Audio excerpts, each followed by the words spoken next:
সাধারণ ছাত্রছাত্রীদের কোটা আন্দোলনের উপর ভর করে জামাত বিএনপি সারা দেশের ন্যায় ৬০ নং ওয়ার্ডে জনগণের জানমালের ক্ষয়ক্ষতি করার যে ষড়যন্ত্র রেখেছিল, তা ধূলিসাৎ করে ৬০ নং ওয়ার্ডের সাধারণ জনগণের জানমালের নিরাপত্তা দিতে প্রশাসনের পাশাপাশি রাজপথে ছিলেন ৬০ নং ওয়ার্ড আওয়ামী লীগ সাধারণ সম্পাদক পদপ্রার্থী ও ৬০ নং ওয়ার্ড কাউন্সিলর পদপ্রার্থী মোহাম্মদ উজ্জ্বল আহমেদ। ৬০ নং ওয়ার্ডের এই আওয়ামী লীগ নেতা দেশের এই কঠোর অবরোধের মাঝেও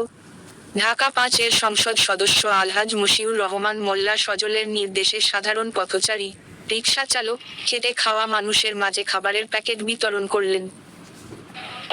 আপনারা জানেন যে টানা আপনার এই জরুরি অবস্থার কারণে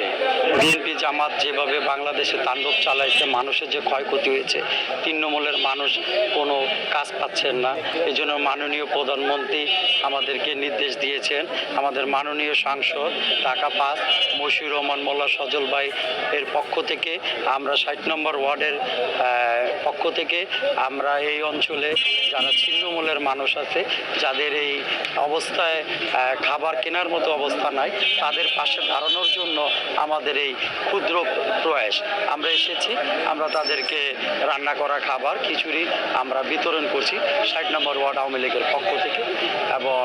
আমাদের প্রিয় নেতা ঢাকা-৫-এর মাননীয় সাংসদ মশিউর রহমান মোল্লা সজল ভাইয়ের পক্ষ থেকে আমরা এটা আমাদের ৬০ নম্বর ওয়ার্ডের সর্ব জায়গাতেই আমরা এই বিতরণ কার্যক্রম আমরা চালিয়ে যাই।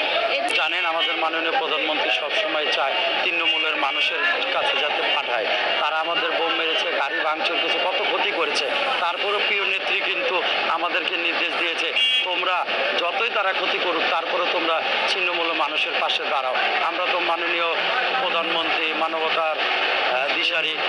তার নির্দেশে আমরা আজকে নেমেছি। দুঃখ ভারাক্রান্ত মন নিয়ে আমাদের হাজার হাজার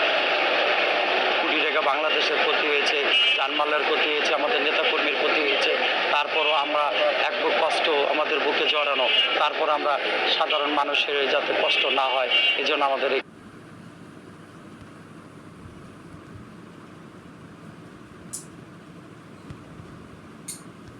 কেন ফোন দিয়ে কইলে কথাই